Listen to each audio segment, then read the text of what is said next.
해피 뉴 이어. 새해에도 하나님의 풍성한 은혜와 복이 우리 모든 목자님, 양님들과 함께 하시기를 기도합니다. 오늘 찬양 드리면서 나의 공로 전혀 없도다 오직 주의 은혜라, 이 가사가 올 한 해를 돌아볼 때 우리에게 합당한 하나님께 드리는 믿음의 고백인 것 같습니다.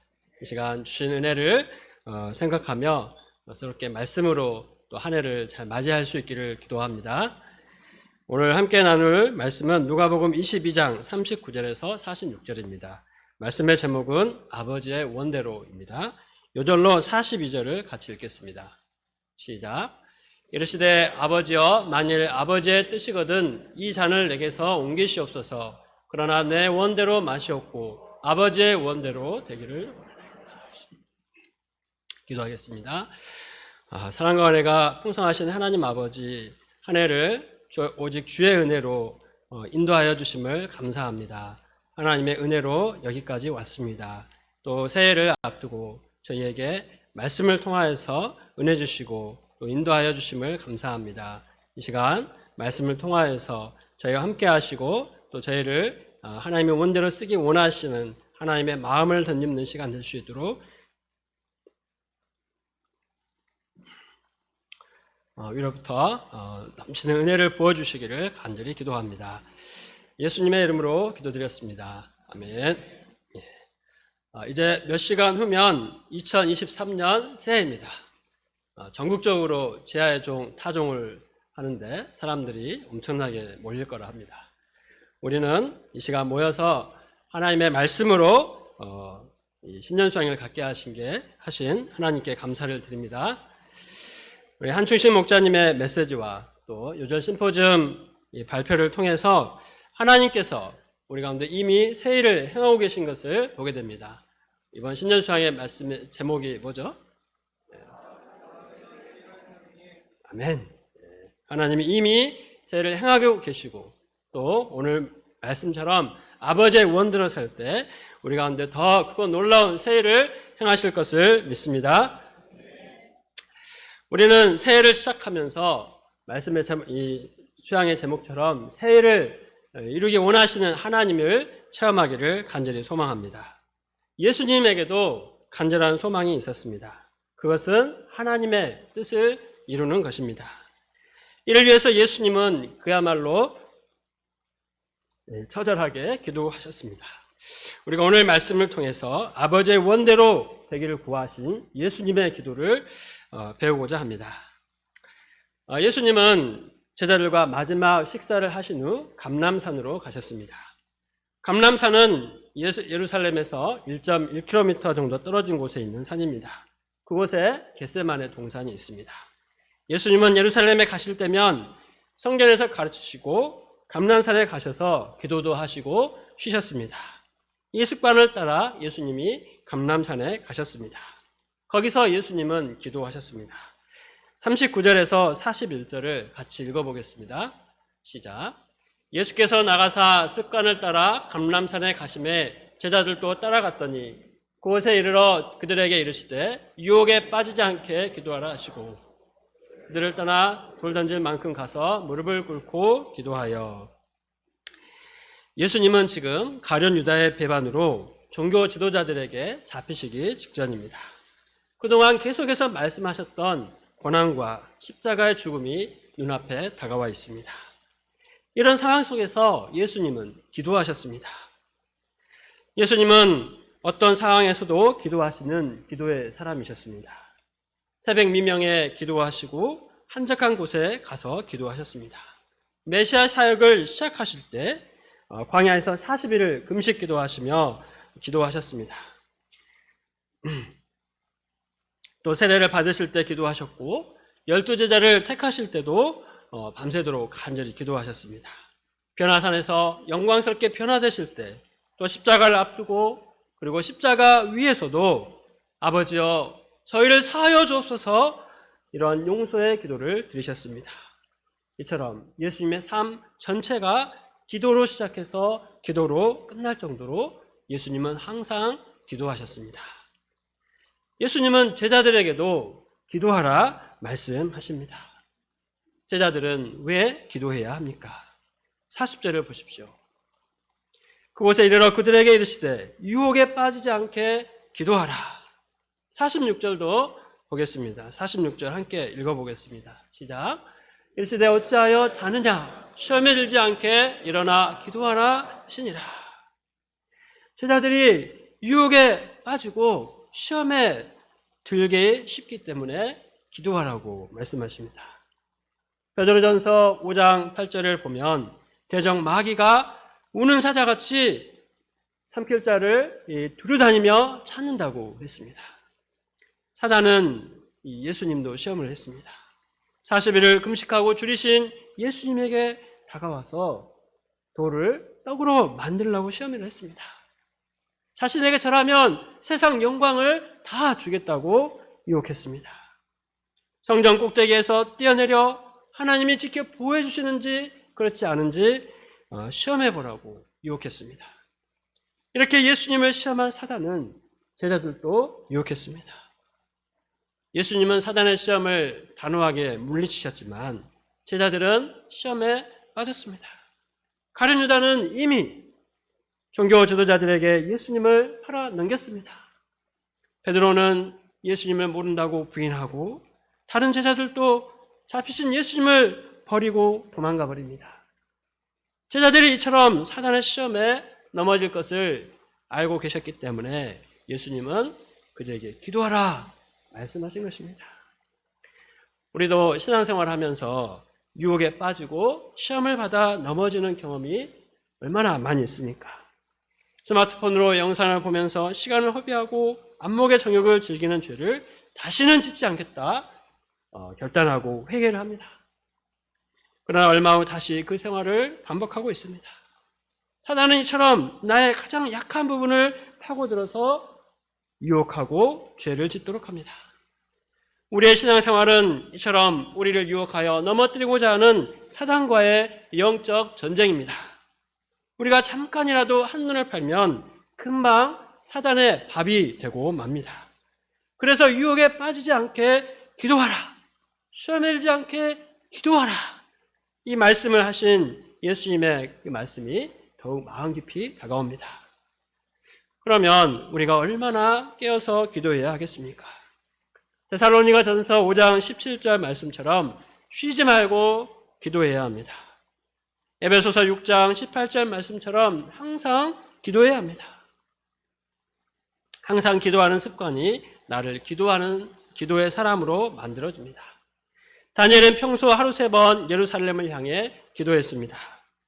그럴 때 바벨론 왕 이외에 다른 이에게 절을 하면 죽인다는 명령에도 전혀 요동하지 않았습니다. 평소 하던 대로 변함없이 하루에 3번 예루살렘을 향하여 난 창을 보고 하나님께 기도했습니다. 하나님은 그런 다니엘을 사자굴에서도 털끝 하나 다치지 않고 살아나오는 은혜를 베풀어 주셨습니다. 이렇게 습관을 따라 기도하면 하나님이 결정적인 순간에 지켜주시고 유혹에서 이기고 승리하게 도와주십니다. 습관을 따라 기도할 때 육신을 따르지 않고 영을 따르는 거룩한 삶을 살게 됩니다. 우리는 이렇게 기도가 얼마나 중요한지 너무나 잘 알고 있습니다. 또 그 기도를 아주 잘 하고 싶습니다. 그렇다면 우리가 기도가 습관이 되도록 해야겠습니다. 군대 갔다 온 형제들은 몸이 군대에서 받은 훈련을 기억을 합니다. 매일 똑같은 훈련을 아주 지겹도록 반복하고 또 반복해서 받기 때문에 몸이 자동적으로 반응을 하는 것입니다. 이처럼 우리가 어떤 상황에서도 기도할 수 있게 끊임없이 기도의 훈련을 하는 것이 중요합니다. 날마다 규칙적으로 개인 기도를 시간을 가져야 합니다. 혼자 기도하기 힘들면 새벽 기도에 나오고 또 금요 기도회 등 모임에 나오면 얼마든지 기도할 수 있습니다. 또 혼자 하기 힘들면 교회나 파티 동역자들과 함께 합심하여 기도할 수 있습니다. 우리 김대한 목사님처럼 동역자에게 나 힘들어 하소연하면서 기도를 매일매일 할 수가 있습니다. 이렇게 기도하다 보면 기도가 습관이 되고 우리가 기도의 사람이 될 수 있습니다. 우리가 새해에는 습관을 따라서 기도함으로 유혹을 이기고 승리할 수 있기를 기도합니다. 예수님의 기도는 또한 철저히 하나님께 순종하는 기도였습니다. 41절을 보십시오. 그들을 떠나 돌 덜진 만큼 가서 무릎을 꿇고 기도하여. 유대인들은 보통 서서 손을 하늘을 향해서 손을 들고 이렇게 기도를 했습니다. 그러나 예수님은 무릎을 꿇고 기도하셨습니다. 마가복음에서는 땅에 엎드려 기도하셨다고 했습니다. 무릎을 꿇고 엎드려서 기도하신 것은 간절한 요청의 의미도 있지만 여기서는 온전한 순종과 항복의 의미가 있습니다. 기도할 때 힘든 것은 우리 마음에 하나님의 뜻에 순종하지 못하니까 기도하기가 참 힘듭니다. 그러나 예수님은 자신의 모든 생각과 계획을 내려놓고 주님의 뜻에 온전히 순종하고자 기도하셨습니다. 예수님은 그러면 무엇이라고 기도하셨습니까? 42절을 같이 읽어보겠습니다. 시작. 이르시되 아버지여 만일 아버지의 뜻이거든 이 잔을 내게서 옮기시옵소서. 그러나 내 원대로 마옵시고 아버지의 원대로 되기를 원하나이다 하시니. 지금 예수님이 마셔야 하는 잔은 쓰디쓴 한약 정도가 아닙니다. 그 잔은 진노의 잔이요 저주의 잔입니다. 죽음의 잔입니다. 그것도 모든 인류의 죄를 다 짊어지고 채찍에 맞고 발가벗겨져서 만천하의 수치를 당하고 십자가에 못 박혀 살이 찢어지고 모든 물과 피를 쏟고 죽어야 합니다. 사실 예수님이 지금 죽기에는 인간적으로 보면 너무나 아까워 보입니다. 나이도 한창 때인 33살, 이제 막 공생애를 시작하신 지 겨우 3년밖에 되지 않았습니다. 예수님 주위에는 예수님의 사랑과 돌보심이 필요한 사람들이 너무나 많았습니다. 온갖 병자들, 귀신 들린 자들, 인생의 고뇌로 괴로워하는 자들, 로마의 압제에 시달리는 불쌍한 이스라엘 백성들. 그 많은 능력을 가지신 예수님이 이들의 문제를 얼마든지 더 많이 해결해 주실 수가 있습니다.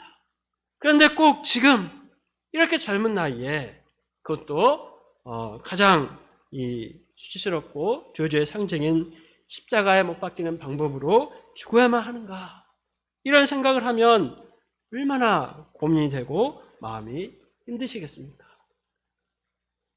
그래서 예수님은 처음에는 아버지, 이 잔을 내게서 옮겨주시면 안 될까요? 기도했습니다. 할 수만 있다면 이 잔을 피하고 싶으셨습니다.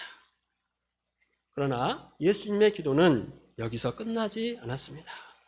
그러나 나의 원대로 마옵시고 아버지의 원대로 되기를 원하나이다.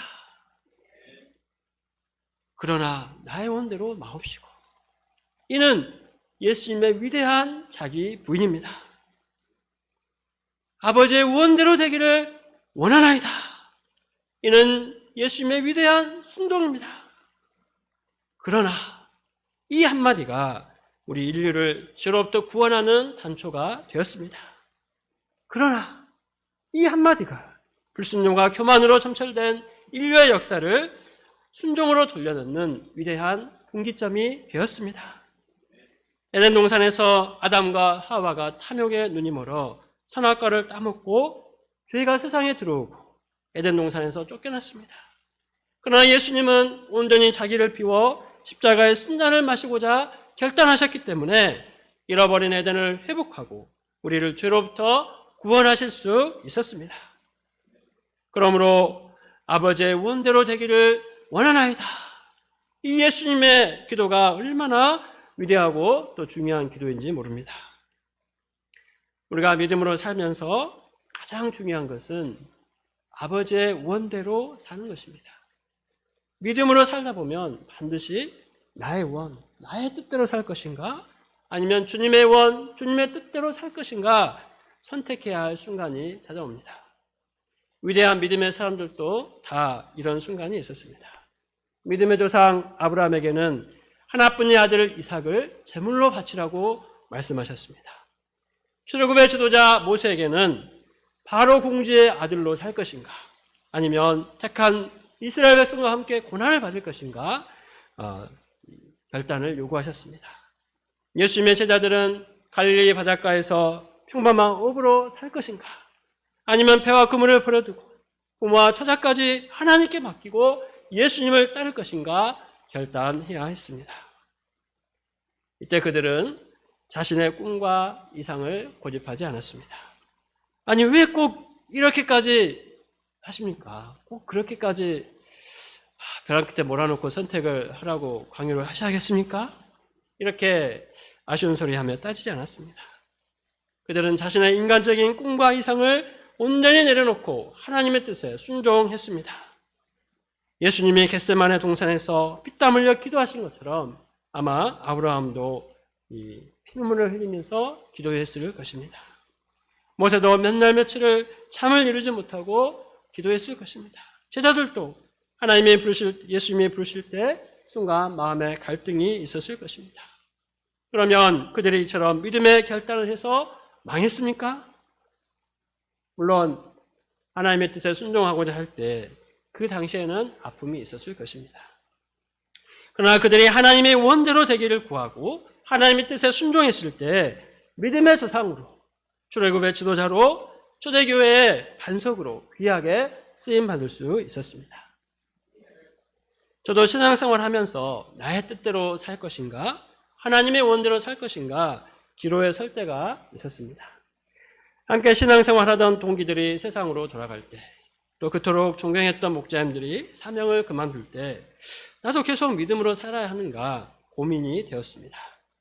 그러나 아무리 인간적으로 사랑했던 사람들이 간다고 해서 나를 인도하신 예수님을 떠날 수는 없었습니다. 히브리서 12장 2절 믿음의 주요 또 온전하게 하시는 이인 예수를 바라보자. 요한복음 6장 68절 시몬 베드로가 대답하되 주여 영생의 말씀이 주께 있사오니 우리가 누구에게로 가오리까? 말씀을 주시고 학생 시절 믿음을 지키고 목자로 살도록 축복해 주셨습니다. 군제대 후 장래 방향을 놓고 고민을 많이 했습니다. 군대에서 제대만 하면 풀타임으로 하나님을 섬기고 싶은 마음이 있었습니다. 그러나 현실은 더 이상 집에서 서포트를 받을 상황이 아니었습니다. 그렇다고 풀타임으로 섬기기에는 나의 믿음이나 여러 면에서 너무나 부족해서 감히 엄두를 낼 수 없었습니다. 그래서 결국 학원에 다니며 공무원 시험을 준비했습니다. 이왕 시작한 공부 빨리 합격하고 싶었습니다. 직장을 잡고 가정을 이루고 부모님을 섬기고 동생들도 돌아보며 살고 싶었습니다. 그러나 자꾸만 하나님 역사가 눈에 들어왔습니다. 군 제대 후 돌아와 보니 항상 목자님들, 양님들로 북적거렸던 센터에 사람이 별로 없었습니다. 센터는 잡초가 무성하고 먼지가 날리고 지저분해서 자꾸 마음에 걸렸습니다. 캠퍼스에 나아가도 모임을 제대로 이루지 못하고 있었습니다. 성길 목자도 부족하고 양들도 별로 보이지 않았습니다. 학생 때 목자님들과 양들이 홍도와 잔디밭을 가득 채우고 찬양하고 말씀을 읽던 모습에 비하면 너무나 초라한 캠퍼스 복음 역사가 안타까웠습니다. 그때 마침 이곳에 이 새 센터를 건축하는 역사가 시작되었습니다. 이 모든 사항들을 보면서 공부가 손에 잡히지 않았습니다. 공부하느라고 시간 보내고 또 장교 생활하면서 모은 물질을 여기에 다 쓰고 싶지는 않았습니다. 할 수 있을 때 하나님께 헌신하고 싶었습니다. 이때 이사야 6장 8절 내가 또 주의 목소리를 들으니 주께서 이르시되 내가 누구를 보내며 누가 우리를 위하여 갈고 하시니 그때 내가 이르되 내가 여기 있나이다 나를 보내소서 하였더니 이 말씀이 생각이 났습니다. 이 말씀을 붙들고 하나님 역사에 헌신하게 되었습니다. 많은 일을 감당하느라 고생스럽기도 했지만 하나님의 은혜를 참 많이 받았습니다. 건축 역사가 끝나고 조혜수라 목자님과 함께 2주 동안 중국 쿤밍으로 선교 여행을 다녀오도록 해주셨습니다. 홍콩 안젤라 김 선교사님이 여름 수양에 오셔서 인생 소감을 발표하신 것을 듣고 큰 은혜를 받았습니다. 이때 김예명 목자님이 홍콩 UBF 여름 수양에 자원자는 보내주시겠다고 하셔서 저와 박대장부 목자님이 지원하여 다녀오게 되었습니다. 홍콩 UBF 선교사 목자님들의 믿음과 하나님을 향한 사랑과 또 양들을 향한 목자의 심정을 많이 배웠습니다. 이후 풀타임 목자로 살고자 자원하여 결단하게 되었습니다. 열심히 캠퍼스에 올라가서 전도하고 많은 양들을 센터에 데려왔습니다. 그들이 제자로 남지는 못했지만 낙심하지 않고 계속해서 전도에 나갔습니다. 목자님은 제게 김전도라는 훈련명을 주시고 전도의 달인이 되도록 훈련하셨습니다. 전도에 대해서 책도 읽고 또 연구도 하고 또 전도 열심히 하는 교회에 가서 배워오기도 했습니다. 그런데 전도에는 다른 왕도가 없었습니다. 그냥 나가서 누구든지 만나서 단순하고 용감하게 복음을 전하는 것이 전도의 방법이었습니다. 이를 위해서는 매번 자기를 부인해야 했습니다. 전도를 나갈 때마다 힘이 부담이 되었습니다. 그러나 죽으면 죽으리로다 라는 자세로 나가서 전도하다 보면 전도의 기쁨이 생기고 또 영혼들을 불쌍히 여기는 목자의 심정을 가질 수 있었습니다. 전도할 때마다 할 말이 생각나게 하시는 하나님의 은혜를 체험했습니다. 잃어버린 영혼들을 향한 하나님의 마음을 조금씩 이해할 수 있었습니다. 또 때가 되자 하나님의 은혜와 많은 목자님들의 축복과 섬김을 받으며 김승리 목자님과 믿음의 가정을 이루는 은혜도 주셨습니다. 제게 승리 목자님 제가 도저히 따라갈 수 없는 신정과 믿음의 여인입니다. 지금도 그럴 때가 많아서 좀 적당히 하라고 막 말릴 때가 있습니다. 제가 이러한 훌륭한 동역자를 주신 하나님의 은혜에 감사를 드립니다. 15평짜리 작은 신혼집에 목자님들, 양님들을 열심히 초청하여 섬겼습니다. 제가 제 자신만을 위해 살지 않고 하나님의 원을 따라 하나님의 일을 먼저 섬길 때 하나님은 저를 크게 축복해 주셨습니다. 말도 제대로 못하는 소심한 저를 전도자요 말씀의 종으로 성장케 하셨습니다. 풀타임으로 섬기면서 동역을 배우고 사람을 섬기는 법을 배우고 성숙한 목자가 되게 해주셨습니다. 학생 때 잘 몰랐던 예수님의 십자가의 사랑도 깊이 깨닫게 하시고 나의 기도에 응답해 주시는 하나님을 만나게 해주셨습니다. 연약한 리더들을 도울 때 그들의 믿음이 회복되어서 믿음의 가정을 이루게 하시고 하나님 역사에 헌신하는 동역자들이 되게 해주셨습니다. 양들도 제자로 성장하는 은혜를 주셨습니다. 나이 먹고 살 길을 먼저 생각하고 그 길을 선택했다면 결코 이런 은혜를 받지 못했을 것입니다. 나의 뜻이 아니라 하나님의 뜻을 이루는데 헌신하도록 제 마음에 은혜와 감동을 주시고 사랑해 주신 하나님께 감사 찬송을 드립니다. 이처럼 하나님의 원을 이루어 드리는 삶을 살 때 하나님께서 큰 은혜와 축복을 주십니다. 저뿐만 아니라 여기 계신 우리 모든 목자님들 또 전 세계 각곳에 계신 선교사님들이 이러한 하나님의 원대로 살고 있습니다. 우리가 계속해서 하나님의 뜻을 이루고 사는데 헌신할 수 있기를 기도합니다. 그러나 하나님의 원대로 사는 것은 분명 자기를 부인해야 하는 큰 어려움이 따릅니다. 누가 별로 알아주는 사람이 없습니다. 양들도 섬김만 받고 제 갈 길로 갈 때가 많습니다. 고생스럽고 힘듭니다. 예수님도 하나님의 원대로 순종하고자 힘든 기도의 싸움을 하셔야 했습니다. 하나님은 이 예수님을 홀로 내버려 두지 않으셨습니다. 43절을 보십시오. 함께 읽어보겠습니다. 시작. 천사가 하늘로부터 예수님께 나타나 힘을 더하더라. 하나님은 천사를 보내셔서 예수님에게 힘을 더해주셨습니다. 하나님은 하나님의 뜻대로 살고자 하는 우리도 도와주십니다.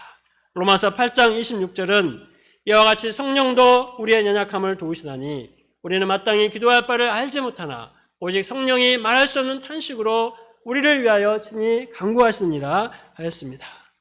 성령 하나님이 우리의 도움이 되셔서 우리와 함께 하신다는 사실이 얼마나 큰 위로가 됩니까? 천사의 힘을 덧입으신 예수님은 더욱 힘쓰고 애써 간절히 기도하셨습니다. 어느 정도로 기도하셨습니까? 44절을 읽어보겠습니다. 시작. 예수께서 힘쓰고 애써 더욱 간절히 기도하시니 땅이 핏방울같이 되더라. 얼마나 간절히 기도하셨든지 땀이 땅에 떨어지는 핏방울같이 되었다고 했습니다. 이것은 그야말로 온 진심을 쏟아부어서 생명을 걸고 기도하셨다는 뜻입니다. 기도는 이처럼 말할 수 없이 큰 힘든 노동입니다. 기도는 너무나 치열한 영적인 싸움입니다.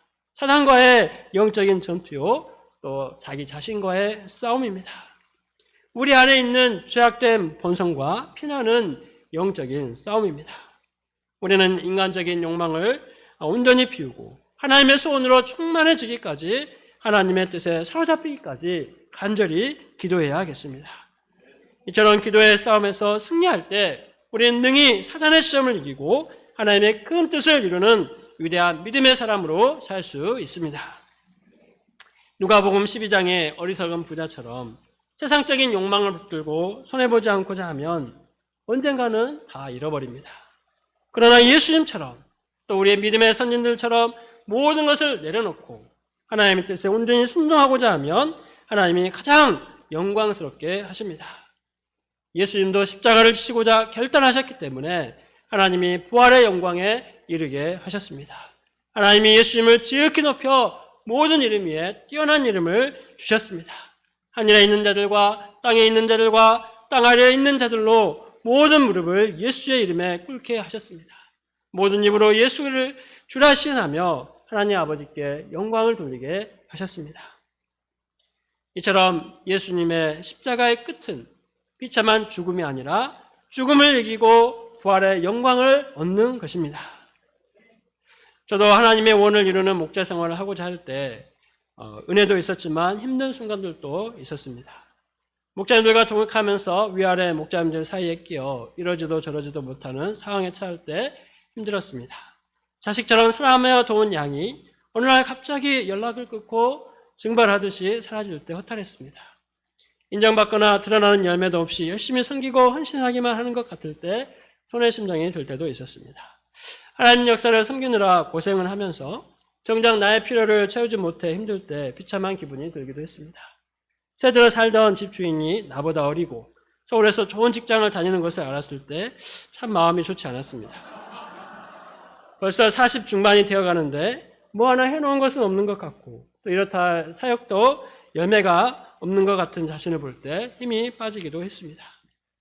그러나 그때마다 결국 의지할 분은 예수님이었습니다. 겟세마네 동산에서 땀이 핏방울이 새기까지 기도하시고 하나님의 원대로 이루신 예수님을 바라보면 할 말이 없었습니다. 예수님을 바라보며 다시 기도하고 말씀을 붙들게 되었습니다. 날마다 일용할 양식 말씀을 먹으며 예수님을 따라갔습니다. 양들과 리더를 섬기느라 준비하는 주일 말씀, 금요기도회 메시지 준비하면서 묵상하는 말씀, 또 CBF 주일 예배 메시지 준비하면서 묵상하는 말씀, 개인적으로 성경을 읽으며 은혜 받은 말씀 등 이 새벽 기도와 하나님의 한 말씀 한 말씀이 나로 하나님의 원대로 살고자 순종하게 하는 겟세마네 동산이 되어 주었습니다. 그렇게 살 때 하나님께서 나의 삶을 축복하시고 영광스럽게 하시고 행복하고 번성하는 모든 은혜를 주신다고 약속하십니다. 우리는 새해를 기다리면서 많은 소망을 갖고 있습니다.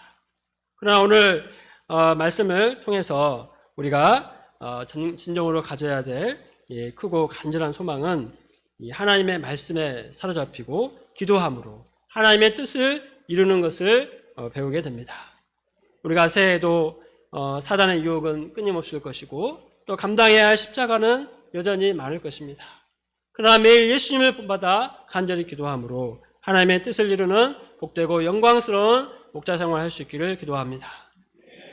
결론입니다. 새해를 맞이하며 우리도 예수님을 배워 하나님 앞에 엎드려 하나님의 뜻을 묻고 하나님의 뜻에 순종하는 삶을 살아야겠습니다. 그 길이 당장은 내가 손해보고 고생하는 길처럼 보일 수 있습니다. 내가 원하는 방향과 다른 길로 가는 것처럼 보일 수도 있습니다. 그러나 하나님의 뜻에 순종하여 살다 보면 그 길이 가장 베스트의 길이고 축복의 길임을 깨닫게 하십니다.